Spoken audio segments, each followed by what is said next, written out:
Hello everyone, ఈసారి దోసెపిండితో ఇలా పులుంటలు చేయండి. నా స్టైల్లో చాలా బాగుంటాయి.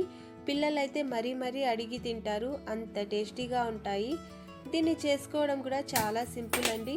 ఫస్ట్ ఒక కడాయి తీసుకోవాలా, ఆయిల్ నెయ్యి వేసుకోవాలా. ఫస్ట్లో చూపించిన ఇంగ్రీడియంట్స్ అన్నీ కట్ చేసి పక్కన పెట్టుకోవాలా. ఇప్పుడు ఆవాలు జీలకర్ర వేసుకోవాలా. ఆవాలు జీలకర్ర వేసుకున్న తర్వాత ఉరద్ దాల్ వేసుకోవాలా చిటపట అన్న తర్వాత. ఇప్పుడు కట్ చేసుకున్న ఆనియన్స్, చాప్ చేసుకున్న జింజర్ బాగా ఫ్రై చేసుకొని, ఇప్పుడు పచ్చిమిర్చి, కట్ చేసుకున్న కరివేపాకు బాగా ఫ్రై చేసుకోవాలా. ఇప్పుడు కొత్తిమీర, జింజర్ వల్ల మంచి ఫ్లేవర్ అయితే వస్తుందండి. కరివేపాకు కూడా ఎక్కువ వేసుకోండి, బాగుంటుంది. ఇప్పుడు పసుపు,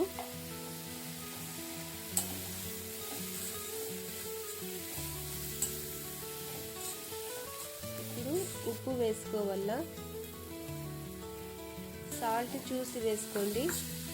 మేము దోశ బ్యాటర్లో కూడా కొద్దిగా వేసుకోవాలి కదా. ఆనియన్స్కి సరిపడంత ఉప్పు వేసుకొని, ఇప్పుడు రోస్ట్ చేసుకున్న శనగగింజలు వేసుకొని బాగా ఫ్రై చేసుకోవాలా. ఆనియన్స్ కొద్దిగా మెత్తగా అయినాక దోశ బ్యాటర్లోకి వేసుకోవాలండి ఆ మిక్చర్ అంతా.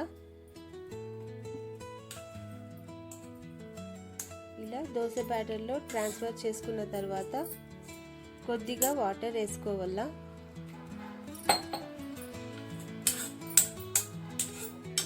మేము దోశ బ్యాటర్లో కంటే ఇందులోకి కొద్దిగా ఎక్కువగానే వాటర్ వేసుకోవాలా. మరీ ఎక్కువ కాదు, తక్కువ కాదు. ఇలా జారుడుగా ఉండాలా. బాగా బీట్ చేసుకోవాలండి ఆ మిక్చర్ అంతా వేసుకొని, నేను చూపిస్తున్న విధంగా. ఇప్పుడు పులుంటలు వేసుకుంటే కడాయి తీసుకొని హీట్ చేసుకోవాలా. ఇందులోకి ఘీ అప్లై చేసుకోవాలా. ఆయిల్ అయినా అప్లై చేసుకోవచ్చు. ఇలా అప్లై చేసుకున్న తర్వాత 1 by 1 వేసుకోవాలా. పిల్లలకైతే చాలా ఇష్టంగా తింటారండి. చాలా టేస్టీగా ఉంటాయి. పైన క్రిస్పీగా, లోపల ఫ్లఫీగా ఉంటాయి.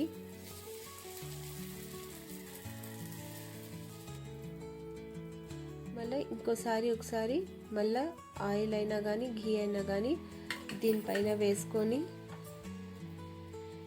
ఈజీగా రిమూవ్ అవుతాయండి అవి, ఆయిల్ ఘీ వేసుకుంటే, లేదంటే అక్కడే అంటుకుంటాయి. ఇప్పుడు ఇలా లిడ్ పెట్టేయాల ఒక 2-3 minutes. ఫ్లేమ్ అయితే ఎక్కువ ఉండకూడదు, హై ఉండకూడదు, లో ఉండకూడదు. మీడియం ఫ్లేమ్లోనే దీన్ని కుక్ చేసుకోవాలా. ఇలా నెక్స్ట్ సైడ్ టర్న్ చేసుకోవాలా.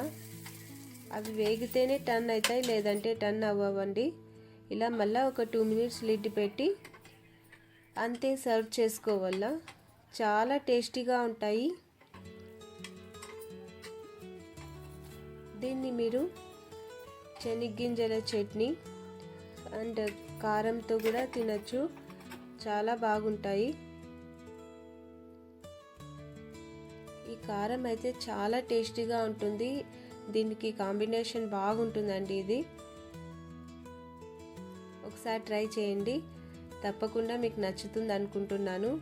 ప్లీజ్ నా ఛానల్ కనుక ఫస్ట్ టైం చూస్తున్నట్టయితే లైక్ చేయండి, షేర్ చేయండి, సబ్స్క్రైబ్ చేసుకోండి.